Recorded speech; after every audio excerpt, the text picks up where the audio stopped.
There's a specific misunderstanding that almost everyone brings into this subject before examining it carefully, that a narcissist feels betrayed only when someone actually betrays them. This assumption seems obvious, but psychologically, it is often completely wrong. For a narcissist, the experience of betrayal is rarely determined by what objectively happened. It's determined by whether someone stopped participating in the version of reality the narcissist needed them to maintain. Today, we're going to examine what actually happens when a narcissist feels betrayed by you, not necessarily because you've lied, cheated, or intentionally caused harm, but because you've done something far more threatening to their psychological structure. You stopped reinforcing the role they expected you to play. Understanding this distinction explains why ordinary decisions, setting a boundary, leaving a relationship, exposing dishonesty, refusing manipulation, or simply choosing your own peace, can produce reactions that seem wildly disproportionate from the outside but make perfect sense once you understand the psychology underneath them. Let's begin with an important principle we've been building throughout this entire series. A narcissist experiences control as emotional safety. This is worth understanding very carefully because it changes how we interpret almost every reaction that follows. Most psychologically healthy people feel secure when trust exists between two individuals. A narcissist often feels secure when predictability exists. If they know how you'll respond, how you'll react, how easily you'll forgive, how quickly you'll return after conflict, then their internal world feels temporarily stable. This isn't healthy security rooted in mutual respect. It's security rooted in control over relational outcomes. Over time, every relationship develops a predictable emotional rhythm. They withdraw, you pursue, they criticize, you explain, they become distant, you increase your effort, they offer small moments of affection, you experience renewed hope. Whether either person consciously recognizes it or not, these repeated interactions become the psychological blueprint of the relationship. The narcissist gradually stops seeing your responses as choices you're making in the present. They begin experiencing them as permanent features of reality itself. This is precisely why the moment you respond differently feels so shocking. You don't chase. You don't defend yourself. You don't panic. You don't rush to repair what you didn't break.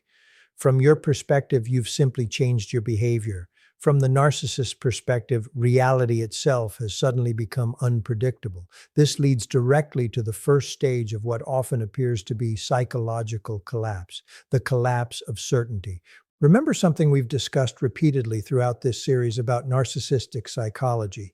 Beneath the appearance of confidence often exists a fragile need for external stability. That stability depends heavily on people behaving in familiar, expected ways. When one of the most emotionally invested people in their life suddenly becomes emotionally independent, the narcissist loses more than a relationship. They lose predictability. And predictability has been functioning as one of the pillars supporting their emotional equilibrium. Here's what this often looks like in practice.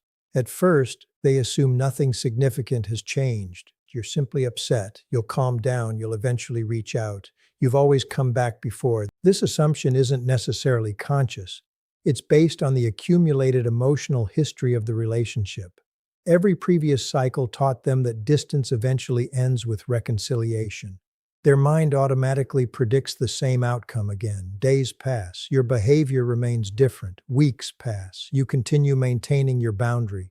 Months pass.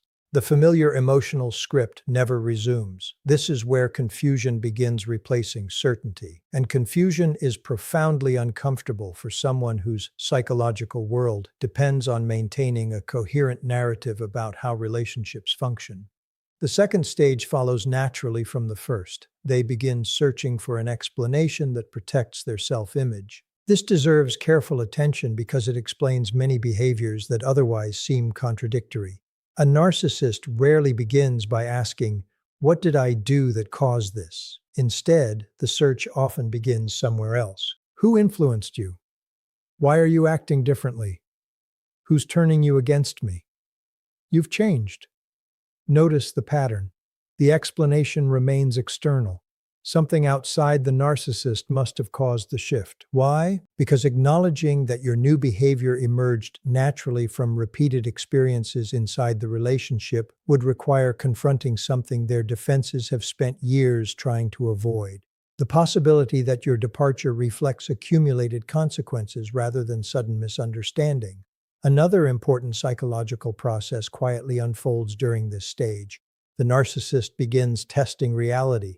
They may send an unexpected message, reach out through mutual friends, bring up shared memories, offer unexpected kindness, create a minor crisis, find a reason to reappear. From the outside, these actions can seem random. Psychologically, they're often attempts to answer one question.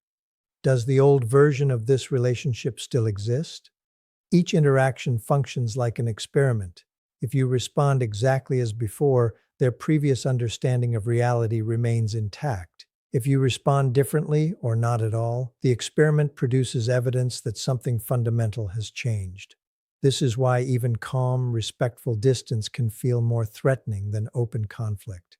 Conflict still creates engagement, silence creates uncertainty, and uncertainty is extraordinarily difficult for narcissistic psychology to tolerate. Here's another consequence that deserves careful examination. The narcissist often mistakes emotional access for permanent ownership because you once loved them deeply, because you once forgave repeatedly, because you once remained through disappointment. They gradually begin assuming these responses belong to them, not as gifts, as expectations. This subtle shift changes everything.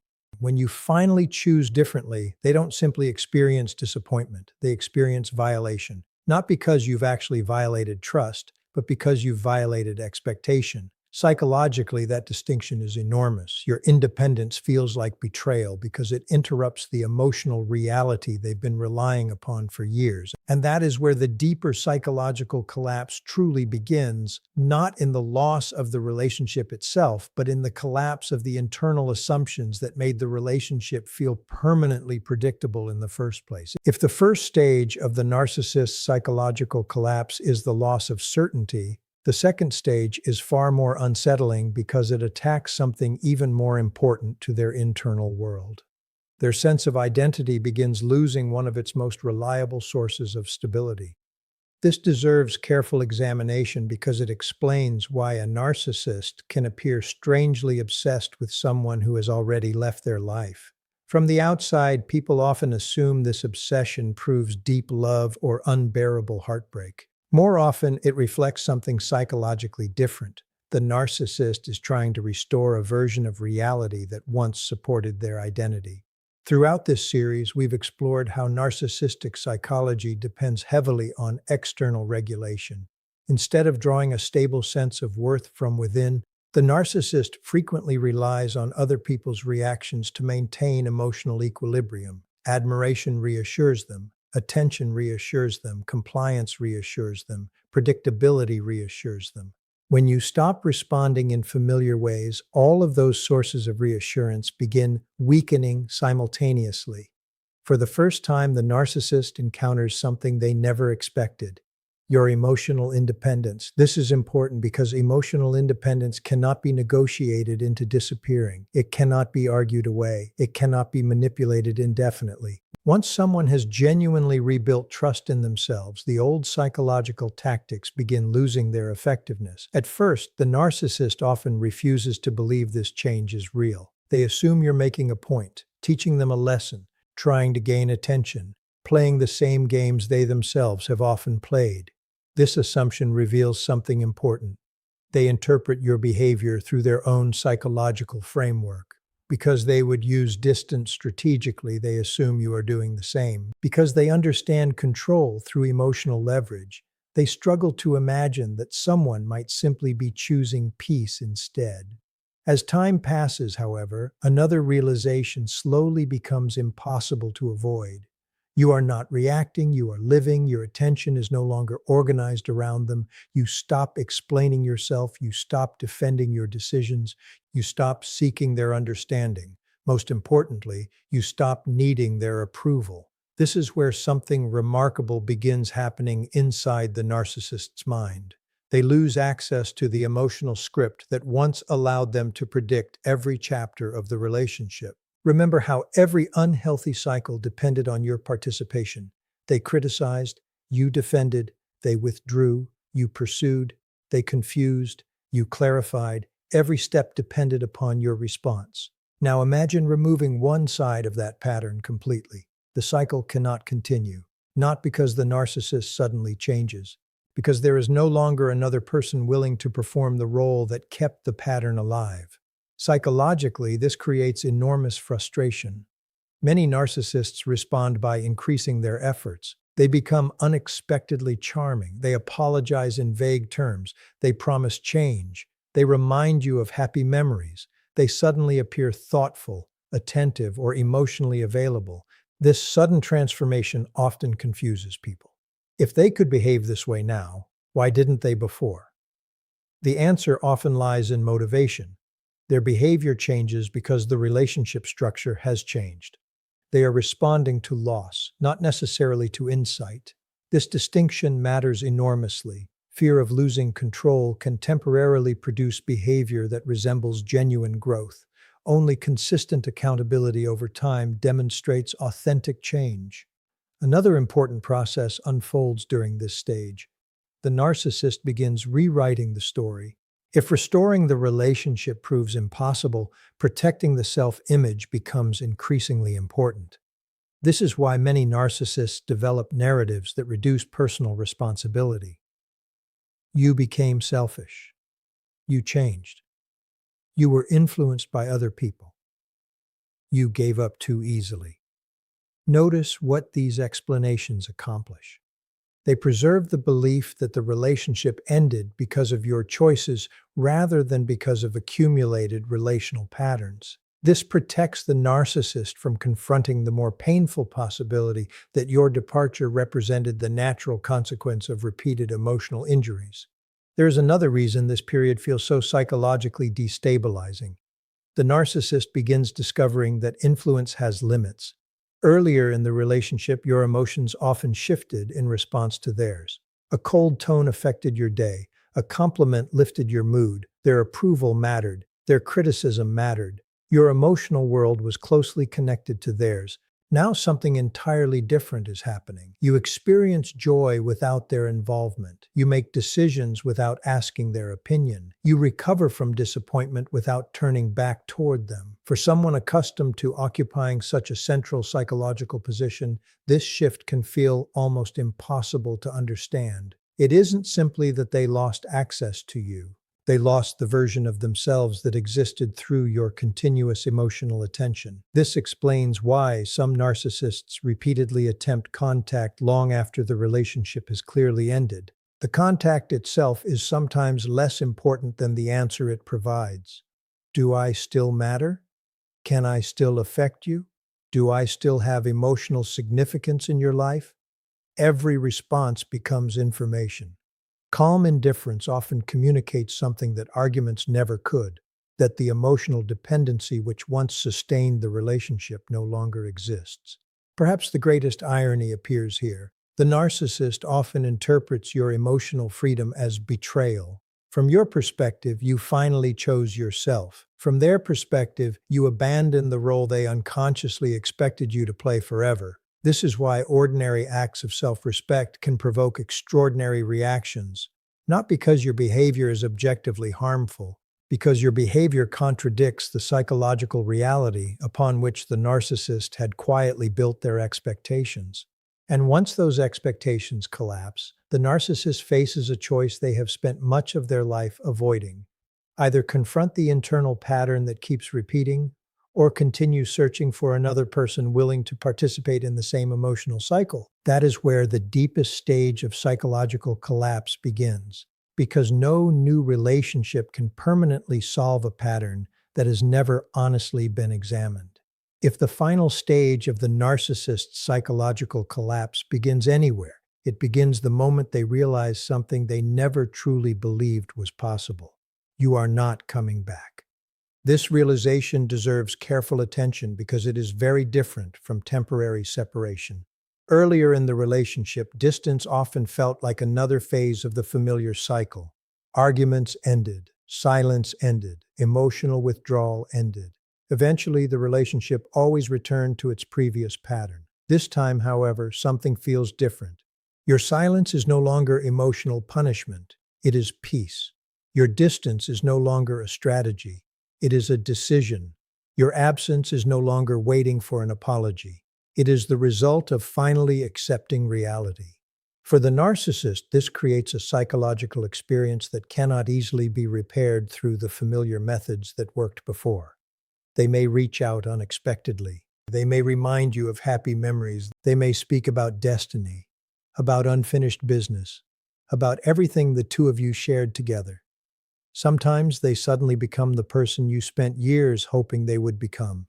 Patient, gentle, understanding, emotionally available.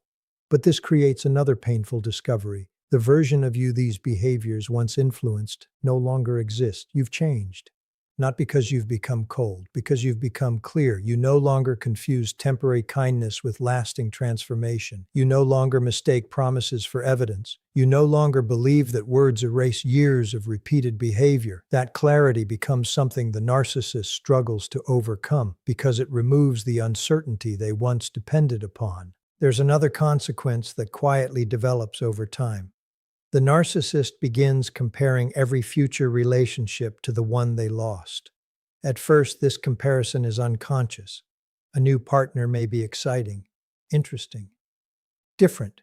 Everything feels fresh again. But eventually, ordinary life returns.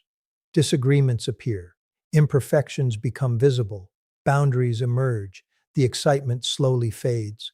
Without realizing it, the narcissist begins remembering the empath.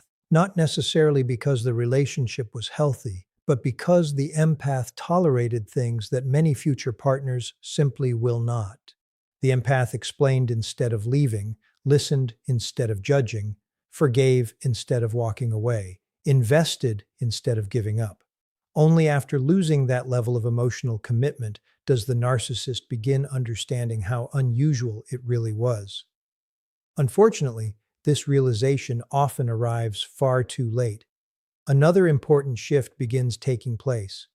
The narcissist discovers that admiration has limits. New people may admire success, appearance, confidence, charm, but admiration alone cannot create emotional safety. It cannot replace trust that was built over years. It cannot replace someone who genuinely believed in them despite repeated disappointments. This creates a quiet emptiness. One relationship follows another. The faces change. The circumstances change. Yet something continues feeling incomplete. The narcissist often believes the answer is finding someone even better, someone more attractive, more successful, more devoted, more patient. But the problem was never the quality of the partner. It was the pattern carried into every relationship. Changing people cannot heal an unchanged psychology. This is where the deepest irony appears. The narcissist often spends years searching for another empath, someone equally understanding, equally forgiving, equally emotionally invested. Yet the very qualities that attracted the empath in the beginning are often the same qualities eventually destroyed through repeated manipulation, dishonesty, and emotional inconsistency. In other words, the narcissist keeps searching for what their own behavior repeatedly pushes away. There is another psychological truth worth understanding. A healed person remembers differently. Earlier in your journey, memories were filled with longing. You remembered the good moments, the promises, the dreams, the potential. Healing changes memory itself. You begin remembering the entire relationship instead of isolated moments. The manipulation, the confusion, the anxiety, the emotional exhaustion, the constant uncertainty. This balanced memory protects your future. The narcissist, however, often remembers selectively. They remember your loyalty, your patience, your emotional availability. But they frequently separate those memories from the behaviors that caused their loss. Without that connection, insight remains incomplete. This explains why the same relationship patterns continue repeating. Perhaps the greatest consequence is not loneliness, it is repetition. The narcissist continues searching for emotional fulfillment while protecting the very defenses preventing genuine intimacy. Those defenses once appeared protective. Now they become prisons. Every wall built to avoid shame also blocks vulnerability. Every attempt to maintain control weakens trust. Every refusal to accept responsibility quietly guarantees another relationship built upon the same unstable foundation. Meanwhile, your journey moves in the opposite direction. Instead of becoming more dependent on external reassurance, you become more grounded within yourself. You trust your perception again. You stop ignoring red flags. You no longer apologize for having boundaries. You discover that love should never require abandoning yourself. That lesson changes every relationship that follows, because once self-respect becomes stronger than fear of losing someone, manipulation loses much of its power, and perhaps that is the deepest reason the narcissist experiences psychological collapse after feeling betrayed by you. Not because you destroyed them, not because you took revenge, not because you caused their suffering, but because your growth quietly exposed a reality they spent years avoiding. You proved that life continues without their approval. You proved that peace exists outside their influence. You proved that genuine healing makes old manipulation ineffective. Most importantly, you proved that the role they expected you to play forever no longer exists. And that is something no amount of charm, persuasion, anger, or emotional pressure can easily reverse. The relationship may end, the conversations may stop, the years may pass, but the psychological impact remains, because what truly collapsed was never simply the relationship. It was the narcissist's belief that your loyalty was permanent, your forgiveness was unlimited, and your identity would always remain connected to theirs. Once those beliefs disappear, they are left facing a truth they never expected. You didn't betray them by choosing yourself. You simply stopped betraying yourself. And for a narcissist whose entire emotional world depended on the old version of you, that single transformation can feel like the greatest psychological collapse of all. One final point deserves careful reflection because it explains why this psychological collapse often continues long after the relationship itself has ended. The narcissist frequently believes time alone will restore the old dynamic.